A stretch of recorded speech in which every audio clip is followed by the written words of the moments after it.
regarding automobiles, yeah.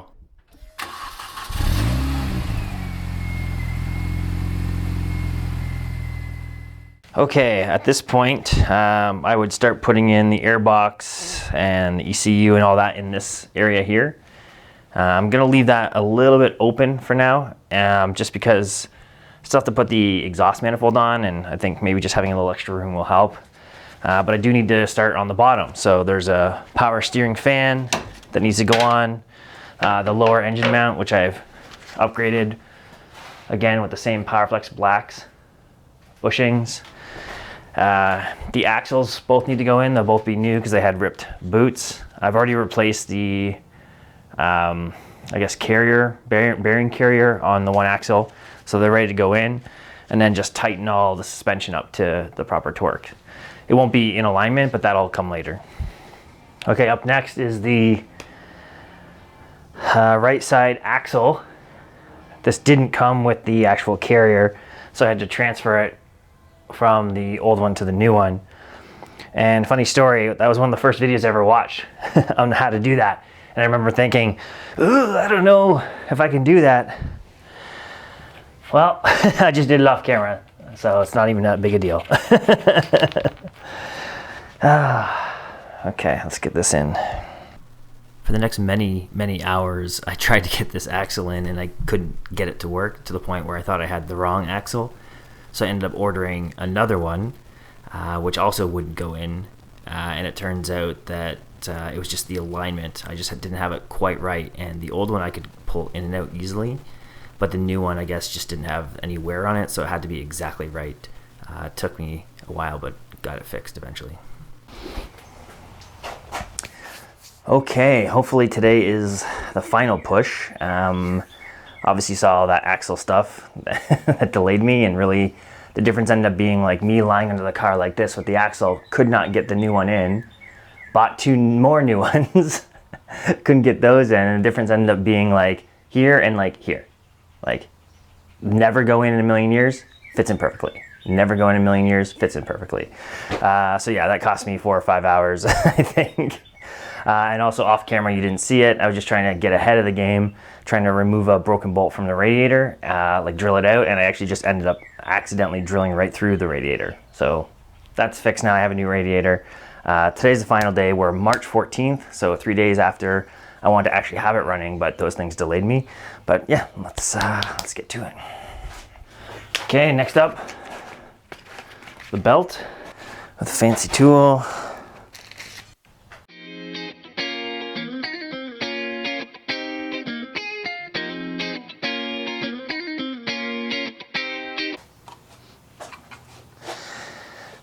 Okay, I got to the stage where I was trying to put the belt on, and I've spent 2.5 hours trying to get the belt on. I went and bought a new one, and it's that's the one they recommend. I tried the Gates one and the Napa one. They're the same belt, really. This one's made by Gates. It will not fit. I've checked the alignment of all the pulleys. Everything seems fine. It's not getting caught on a bolt or anything. So I don't know. I'm gonna have to wait to get the 539, I think. Just give it a little extra because it's not really even all that close, to be honest. So yeah, I don't know how everybody's using the 535. The only thing I can think is that maybe the tensioner pulley that I got, just an aftermarket one, isn't the same size as the factory one. I measured the alternator pulley. They're the same. The crank pulley is 0%. So yeah, I don't understand why it seems like everybody's using the 535, but I can't get it on. So yeah, I'll just move to the next thing and come back to that. Victory. I spent another 20 minutes, 30 minutes looking through forums and found one post on North American Motoring that said that the alternator can sit, even with the bolts at full torque, can sit slightly off, just enough. So I loosened the bolts for the alternator and put the belt back on, and it went on. So yeah, it's on now. Another example of something that takes literally 5 seconds in some of the videos I watch, and it took me all morning. So yeah, let's keep going. Okay, in case you're wondering what it looks like, it's 1 and a bit of the holes is showing under full tension. Okay, so power steering is on. Next is the gear fluid. And I got the standard Redline MTL, and I've got a little fluid pump there. I'm just gonna put the bottom one in, pump it into the top hole until it still starts spilling out, and then put the screw in. There's tons of videos about that, so I'm not gonna show you that. And it slows me down. Okay, next up is the header. This one's gonna be a pain, I think. I got these new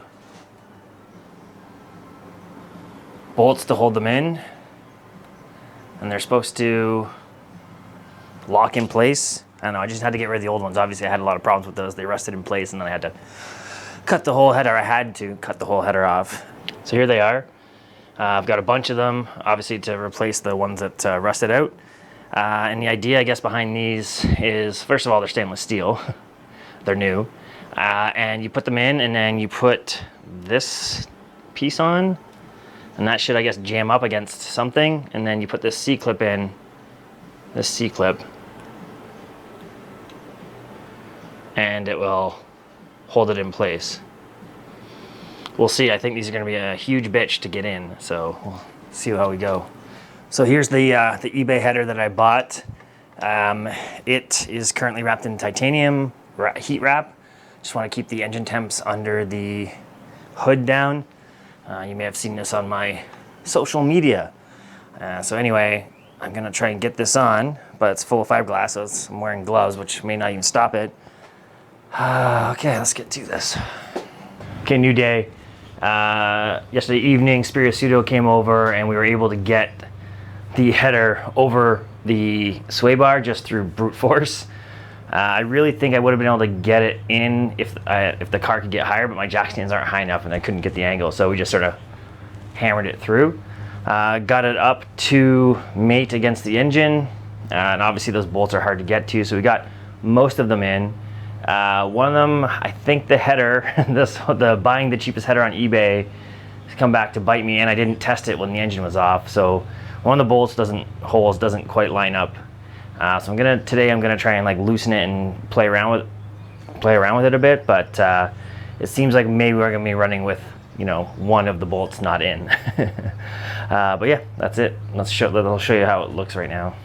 From the bottom, this is what it looks like right now. So most of the bolts are in, I just have to play with them, but the one over on the left there doesn't quite line up, and I think you can even see it from here, depending on the angle of the camera, how it doesn't line up. And this is where we kind of brute forced it by the body of the car and the sway bar. So now it's just a matter of getting this all hooked up, tightened. Okay, now that the header's on, I have to put normally I would attach the cat and the rest of the exhaust system. Obviously none of that is ready. This is the catalytic converter that came with the header. More of a test pipe, I think. There is stuff in there, like it's not just a straight through pipe, but obviously the fines where I am for no cat are huge. So I do have a cat that I'm gonna get the exhaust, or the muffler exhaust people to put in, but I'm gonna put this in for now, just as a placeholder to hold the other O2 sensor. Okay, I've got the factory airbox here, which is really only held on with one bolt. It's got the ECU built into it, but I also have this intake to replace it, and I just have to figure out how much of it gets replaced. I know the benefits of doing this are a little dubious, but it's gonna sound better, so that's a pretty important thing.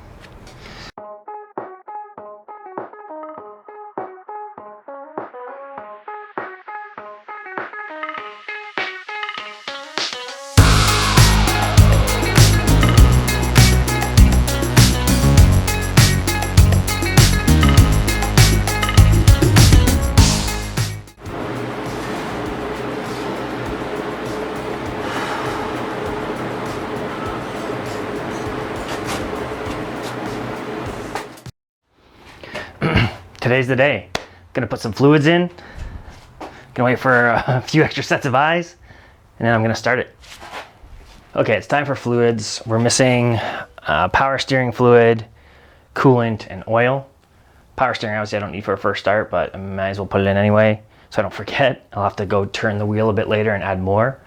Coolant, obviously I'll fill it to the brim and let it fill the system, but then I'll have to add more after the start, or after I get it running properly. And then the oil, I just bought some, whatever was on sale at Canadian Tire. So I'm gonna put the 5 liter, or I guess it's 4¼ liters in there, run it for a bit, and then do an oil change on it and put the good stuff in. I don't hear any splashing on the ground, so that's good.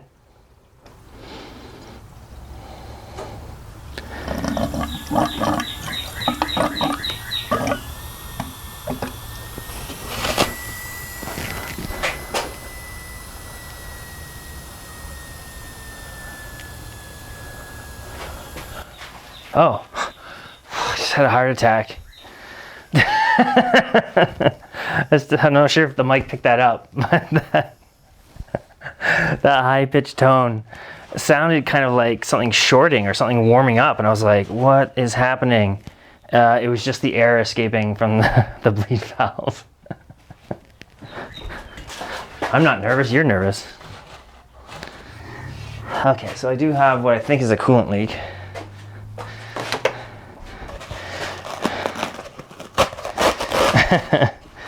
I just realized I never tested the lines I made. I'm really hoping that's not the issue. But it could be. I did spill a whole bunch, so I'm hoping there's a puddle or something that's leaking. So I'm super worried that there's a coolant leak and that it is the AN connections that I made. But I've dried them off.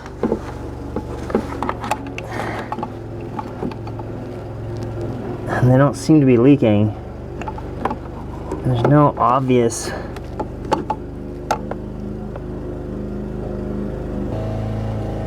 I see dripping. Oh shit. Like a temp sensor or this coolant hose are loose, and there's a goddamn bracket in the way. So there's either a sensor that's not, the temp sensor is either not plugged in all the way, sorry for the lawnmower, my neighbor, or one of the hoses isn't quite on all the way. I think it's the temp sensor's not tightened enough. And the only way to get at it, yeah, I can't. Can I get a wrench in there? No.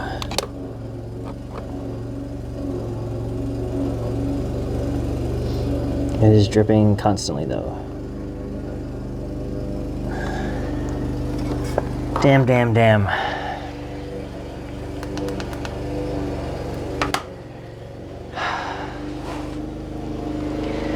Okay, well I designed this all to come apart easily.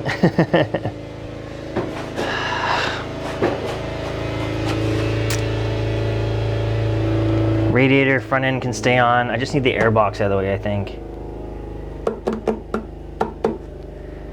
Which isn't so bad, right? Where is our friend the coolant leak? So it's dripping pretty consistently down. Alright, so we'll start up here. So there where it's pooling. So luckily that's above or away from the connections I made. I believe it's coming from right here somewhere in there. Specifically, that sensor right there. I'll try and get the camera right in there if you can see it. I'll try and stabilize. If you can see that, you see the drip.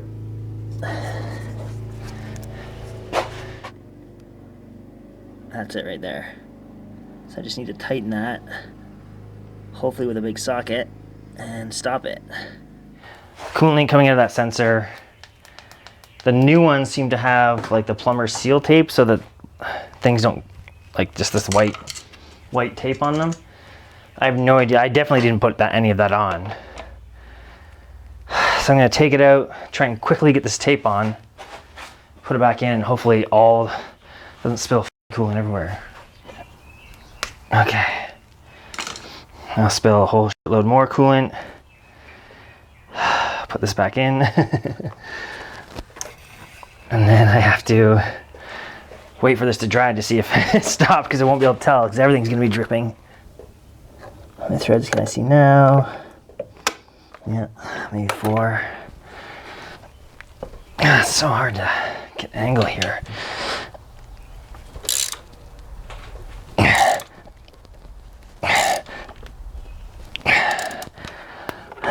Okay, just a quick update. I was so close, so close. But I've made a pretty massive mistake. The coolant temperature sensor was leaking. After I put all the coolant in, it was leaking. And I thought I could still see like 2 or 3 threads sticking out. So without checking the proper torque, I just was like, I'm gonna torque this by hand. And I was trying to get the last threads in to stop the leak, and it you know, it went righty-loosey. So I thought, oh, well, I'll take it out, and I couldn't get any, like the socket wouldn't grab it, it was fully rounded. Then I realized that it was, basically it's brass. So I put a bolt extractor on it and tried to take it off, and it stripped even more. And I put the smaller bolt extractor onto it, and when I pulled it, the bolt was hollow, so it just ripped apart like this. So what I'm looking at right now is this. You can see that the actual, what's remaining, this is in the side of the head, is almost nothing because the rest just ripped off. I've gotten an extractor in there, and I just picked up, and I don't want to put a wrench on it and mess this up, so I got some sockets that'll fit onto those.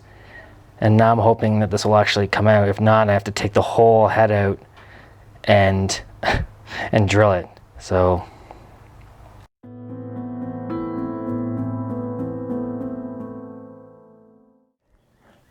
I think in a typical YouTube car channel, this is the point where I tell you that we were able to extract the sensor, put a new one in, leak is fixed, we start the car up, everybody celebrates, and you guys like and subscribe.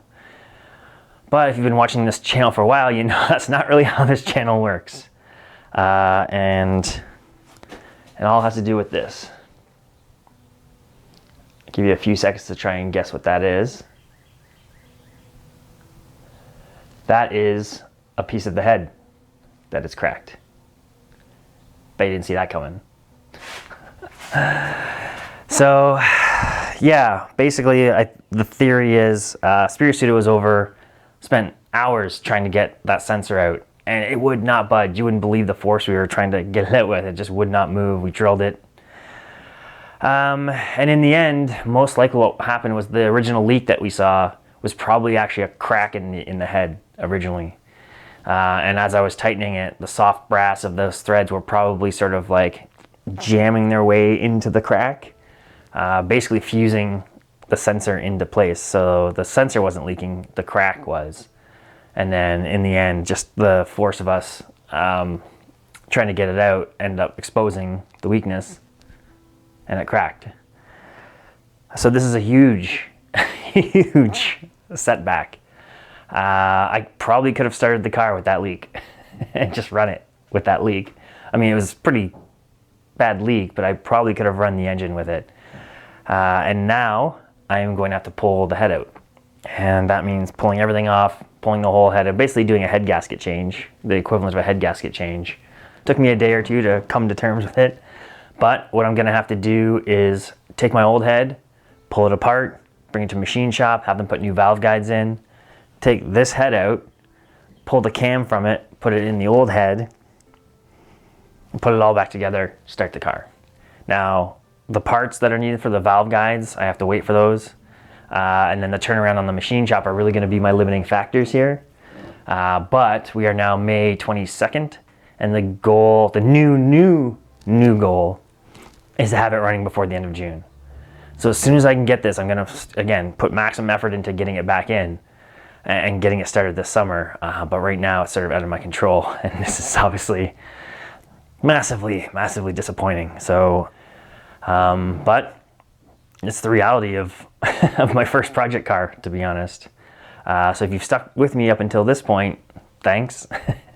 And I guess better luck next time. Better luck next video. Thanks for watching. I'll see you then.